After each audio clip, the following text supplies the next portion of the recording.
Hello everyone, কেমন আছো সবাই? গাইজ আজকে কিন্তু আমরা সবাই অনেক বেশি স্পেশাল।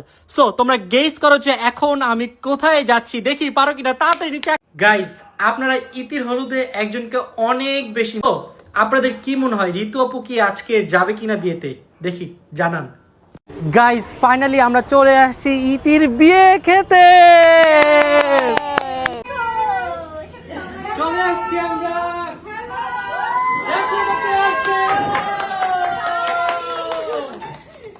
কেমন লাগতেছে বান্ধবী? বলো। আজকে ইতির বিয়ে, আমাদের বউ চলে এসেছে, আসো বউ। গাইজ এখন ইতির এন্ট্রি হবে, সো আমরা এখন ইতিকে সুন্দর করে রেডি করতেছি। বউকে তো আজকে অনেক বেশি সুন্দর লাগতেছে। ইতি